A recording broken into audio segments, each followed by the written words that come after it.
नमस्कार दोस्तों, स्वागत है आपका साइंस जर्नी में। भारत देश में मुगलों को फिलहाल तो बहुत ही ज़्यादा क्रूर, दुष्ट, हैवान, बलात्कारी इत्यादि शब्दों से नवाजा जा रहा है। पर क्या आपको पता है, जब मुगलिया सल्तनत थी तब उस समय ब्राह्मण उनकी बहुत ज़्यादा चाटुकारिता किया करते थे। मुगलों की प्रशंसा में तरह तरह के कसीदे गाए गए, यहाँ तक कि धार्मिक पुस्तकों में भी उनके प्रशंसा के गीत गाए गए और उनको अपना ब्राह्मण भाई तक बताया गया। दोस्तों, आज मैं सबूतों के साथ आप लोगों को दिखाऊंगा कि संस्कृत ग्रंथों में किस तरह से मुगलों को पूर्व जन्म का ब्राह्मण बताया गया। वीडियो को अंतिम तक देखिएगा और इस वीडियो को ज़्यादा से ज़्यादा शेयर कीजिएगा ताकि सभी लोगों को सच्चाई पता चल सके।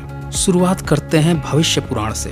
भविष्य पुराण में एक चैप्टर का नाम है अकबर आदि मुगल शासकों का चरित्र। तुलसीदास, सूरदास, मीराबाई, तानसेन तथा बीरबल आदि के पूर्व जन्मों का वृत्तांत, गुरुंड, मौन तथा सर्वत्व मलेच्छ राज्य का विस्तार। अब इसमें आपने देख ही लिया होगा कि इतने सारे नाम तो मध्यकाल के हैं, तो फिर कैसे ये प्रचारित किया गया है कि पुराणों को वेद व्यास ने लिखा है। दोस्तों, यही नहीं, इस भविष्य पुराण में तो महारानी विक्टोरिया तक की चर्चा है। लॉर्ड मेकाले और लॉर्ड वेवल से लेकर रैदास, कबीर, तुलसीदास, तैमूर लंग, बाबर, हुमायूं, अकबर, जहांगीर, शाहजहां, औरंगजेब इत्यादि और भी ज्यादा लोगों की चर्चा है। सीधी सी बात है, या तो वेद व्यास मुगलों और अंग्रेजों के शासन में था जिसने भविष्य पुराण को लिखा, और अगर ये पॉसिबल नहीं है तो इसका मतलब कि वेद व्यास के नाम पर ब्राह्मणों ने ये सारी किताबें लिखी है और झूठा प्रचार किया कि पुराणों को वेद व्यास ने लिखा है। खैर, भविष्य पुराण के इस चैप्टर में तो चाटुकारिता की सारी हदें पार कर दी गई।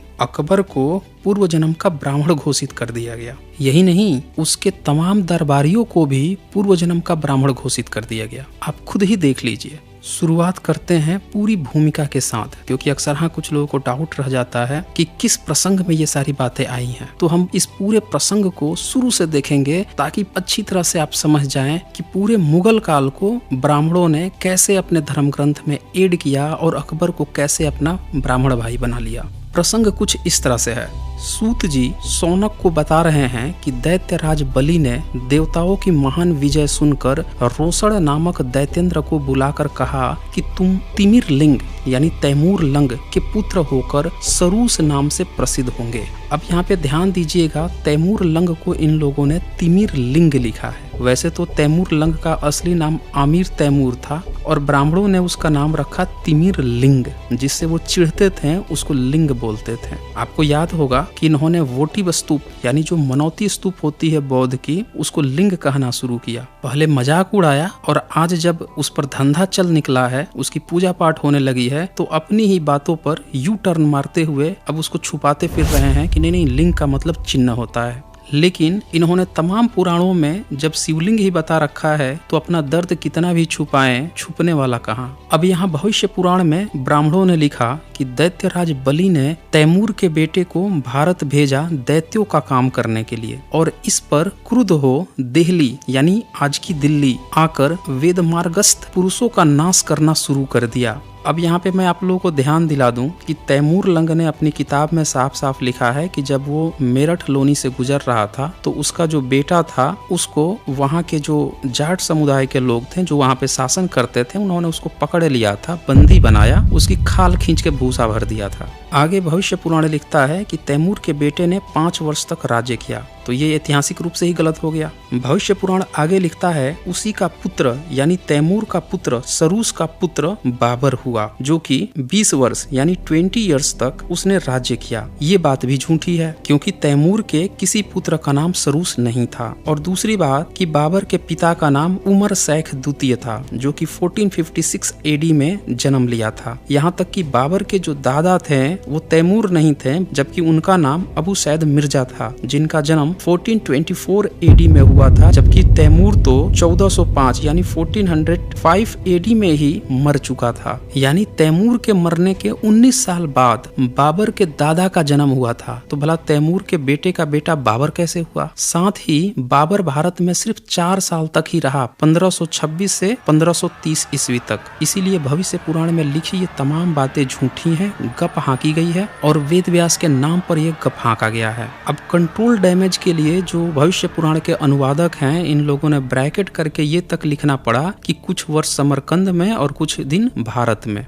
आगे भविष्य पुराण का लेखक लिखता है, उसका यानी बाबर का पुत्र हुमायूं यानी हुमायूं हुआ। मदांध हुमायूं ने देवताओं का निरादर किया। तब देवताओं ने नदीहा के उपवन में स्थित कृष्ण चैतन्य की स्तुति की। स्तुति सुनकर हरि क्रुद्ध हुए और उन्होंने अपने तेज से उसके राज्य में विघ्न उत्पन्न किया। उनके सैन्यों द्वारा हुमायूं का पराजय हुआ। उस समय शेष शाह यानी शेर शाह ने रमणीय दिल्ली नगर में आकर 5 वर्ष तक अत्यंत कुशलता पूर्वक राज्य किया। जरा ध्यान दीजिए दोस्तों, 14th सेंचुरी में देवता जो है बाबर से तंग आकर स्तुति कर रहे हैं कृष्ण चैतन्य की। मतलब 14th सेंचुरी में देवता थे, गपोड़ सुन लीजिए। और फिर कृष्ण चैतन्य यानी कि हरि यानी कि विष्णु है, वो अपनी सेना भेज रहा है हुमायूं से लड़ने के लिए और उसको हरा देता है। और हराकर शासन जो है इनके ब्राह्मणों को या ब्राह्मण धर्मियों को नहीं देता है। किसको देता है? तो शेष शाह को देता है। शेर शाह जो कि एक मुस्लिम शासक था। हो गई ना गपोड़ गाथा इनकी। मतलब ऐसा लग रहा है कि भविष्य पुराण जो है ये सब लिखने के पहले भर लोटा गांजा धर के पिया था। अब इससे भी बड़ी गप क्या लिखता है आगे ये कि उन्हीं दिनों की बात है कि शंकराचार्य के गोत में उत्पन्न। अब जरा ध्यान से सुनिएगा, आगे जो भी मैं बताऊंगा उसमें ये अकबर को अब कैसे अपना ब्राह्मण भाई बताते हैं उसकी कहानी आने वाली है। ये लिखता है, उन्हीं दिनों की बात है, शंकराचार्य के गोत्र में उत्पन्न मुकुंद नामक एक श्रेष्ठ ब्राह्मण अपने 20 शिष्यों के साथ प्रयाग में तप कर रहा था।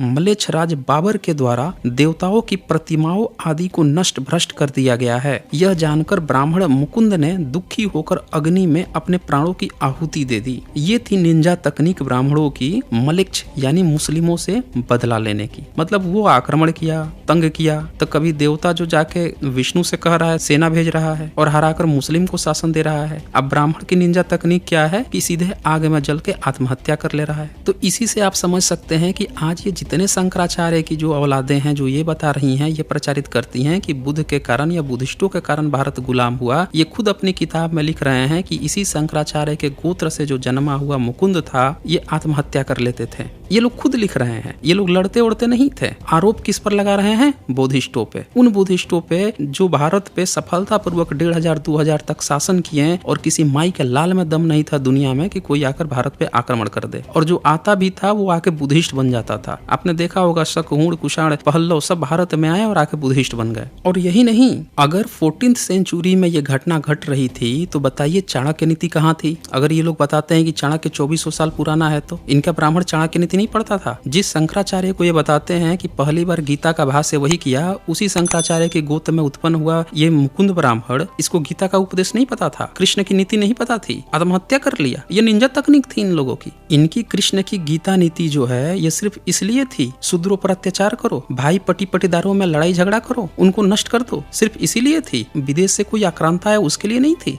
यही नहीं, भविष्य पुराण में आगे ये तक लिखा कि ब्राह्मण मुकुंद के साथ साथ उसके जो 20 शिष्य थे वो भी गुरु के मार्ग का ही अनुगमन किए, यानी वो भी आग में जलकर आत्महत्या कर लिए, लेकिन लड़ाई नहीं किए। इनका परशुराम कहाँ गया जो क्षत्रियों को 21 बार क्षत्रिय विहीन कर दिया था? इनको कहानी तब नहीं याद आई? अब जरा ध्यान से सुनिएगा, यही ब्राह्मण मुकुंद जो है अगले जन्म में अकबर बनता है। ये बात इन्हीं लोगों ने अपने भविष्य पुराण में लिखी है। क्या लिखते हैं कि किसी समय ब्राह्मण मुकुंद ने गौ के दूध के साथ गौ के रोम का भी पान कर लिया था। इसी दोष के कारण वह दूसरे जन्म में मलेच्छ योनि में उत्पन्न हुआ। यानी ब्राह्मणों ने अकबर को न सिर्फ पूर्व जन्म का ब्राह्मण बताया बल्कि उसे शंकराचार्य के गोत्र का भी साबित कर दिया। यानी ये लोग मुगलों को शंकराचार्य के गोत्र का साबित कर दिए। जरा सोचिए ब्राह्मण कितने बड़े चाटुकार थे मुगलों के। जिस बाबर को यहाँ उन्होंने क्रूर दिखाया तो एक बार भी नहीं लिखा कि भैया वो अयोध्या में राम मंदिर को तोड़ा। आज तो बाबरी मस्जिद करके राम मंदिर बन गया। भाई आपके भविष्य पुराण में जब आपने चर्चा की, हुमायूं की चर्चा की, आपने अकबर की चर्चा की, आपने बाबर की चर्चा की, तब क्यों नहीं लिखा कि उसने राम मंदिर तोड़ा, अयोध्या में तोड़ा? और ये जो मुकुंद है इसकी भी चर्चा आई है कहाँ पे? तो प्रयाग में। और बाबर की भी जो चर्चा आई है कि उसने देवताओं की प्रतिमाएं, वो प्रयाग की बात आ रही है। भाई अयोध्या का और राम मंदिर का तो इन्होंने जिक्र ही नहीं किया। यानी कि ये कहानी भी इन्होंने बहुत बाद में बनाई है। आगे जो है भविष्य पुराण क्या लिखता है कि जब हुमायूं कश्मीर निवास कर रहा था तब उसे एक पुत्र उत्पन्न हुआ और उसी समय यह आकाशवाणी हुई कि तुम्हारा पुत्र बड़ा प्रतापी और भाग्यशाली होगा। अभी तक आकाशवाणी इनके महाभारत में हुआ करती थी, कंस को हुई थी, भगिना होगा, तुम्हारी बहन का जो लड़का होगा तुम्हारी हत्या कर देगा। अब हुमायूं के लिए भी इन्होंने भविष्यवाणी करा दी और इसको महान बता दिया और इसीलिए ब्राह्मण लोग उसकी चाटुकारिता करने लगे और उसकी चाटुकारिता में अल्लाह उपनिषद तक लिख दिया, उसको अवतार बना लिया अपना। आगे लिखता है अतः इसका नाम अकबर होगा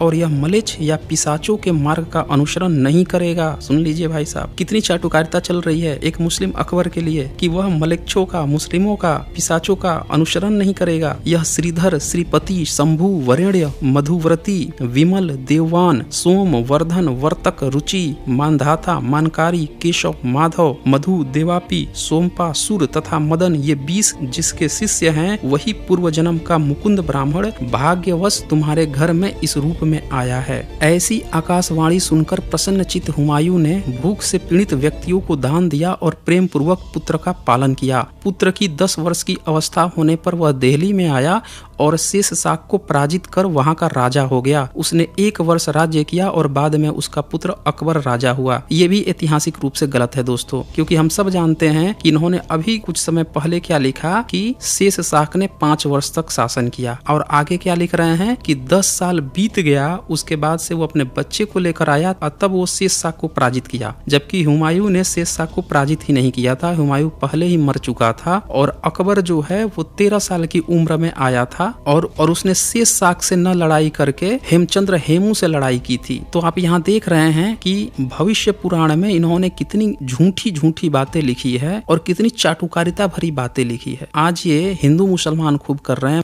और मुस्लिमों के प्रति ज्यादा से ज्यादा हेट दिखाते हैं, लेकिन एक समय था मुगल काल में ये उनकी चाटुकारिता में कसीदे गाते थे और उसको अपना ब्राह्मण भाई बता रहे थे। यही नहीं, अब चूंकि ये लोग मुगलों के दरबारी थे तो इन्होंने उस चाटुकारिता को भी ये दिखाने की कोशिश की कि ये सारे दरबारी लोग, मुकुंद चूंकि पिछले जन्म में ब्राह्मण था तो ये भी उसके शिष्य थे, इसीलिए फिर से इसके दरबारी बन के और इसके राज्य में आ गए। चाटुकारिता की भी हद होती है दोस्तों। इन्होंने आगे लिखा कि मुकुंद ब्राह्मण के शिष्य केशव अकबर के समय में गानसेन यानी तानसेन नाम से उत्पन्न हुआ। पूर्व जन्म के माधव अकबर के समय में वैजवाक यानी बैजू बाबरा नाम से प्रसिद्ध हुआ। पूर्व जन्म के मधु अकबर के समय में सभी रोगों के ज्ञाता हरिदास गायक नाम से विख्यात हुआ। पूर्व जन्म के देवापी अकबर के समय में बिरबल नाम से प्रसिद्ध हुए। वे पश्चिम के ब्राह्मण थे।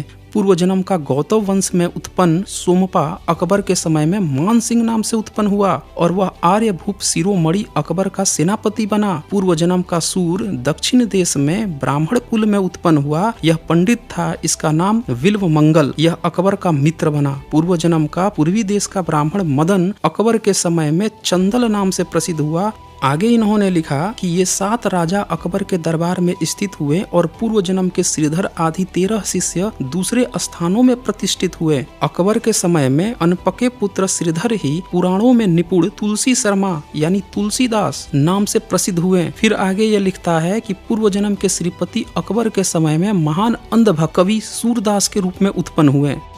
आगे जो है सारे ब्राह्मणों का नाम देते जाते हैं जो अकबर के दरबार में चाटुकारिता करते थे और इनको जस्टिफाई किया जा रहा है भविष्य पुराण में कि ये जायज इसलिए था क्योंकि अकबर जो है पूर्व जन्म में ब्राह्मण था, इसीलिए ये ब्राह्मण उसकी चाटुकारिता करते थे। दोस्तों ये है इतिहास ब्राह्मणों का। इन्होंने मुगलों की खूब चाटुकारिता की है और आज जो है जो SC ST OBC हैं उनको क्या दिखा रहे हैं कि देखो मुगल तो बड़ा बलात्कारी था जी, ये कर दिया वो कर दिया। ये लोग हेट न्यूज फैलाते हैं। SC ST OBC को मुस्लिम से लड़ाने के लिए ये लोग हेट न्यूज फैलाते हैं, जबकि इनकी धार्मिक किताबें उठा के आप देख लीजिए तो ये सबसे बड़े चाटुकार उनके रहे थे। तो दोस्तों हेट न्यूज से बचें और सामाजिक सद्भावना पर ध्यान दीजिए, जो सच है उसके साथ रहिए। अगर किसी को भी रत्ती मात्र भी संदेह है तो आप मेरे डिबेट चैनल रेशनल वर्ल्ड, जिस पर हर एक सप्ताह Sunday, Tuesday, Thursday 7 PM to 11 PM debate होती है और डिफरेंट मुद्दों पर प्रेजेंटेशन होती है, उसमें आप जुड़कर अपनी बातें रख सकते हैं। तो दोस्तों आज बस इतना ही। जल्द ही मिलते हैं एक नए टॉपिक के साथ। धन्यवाद।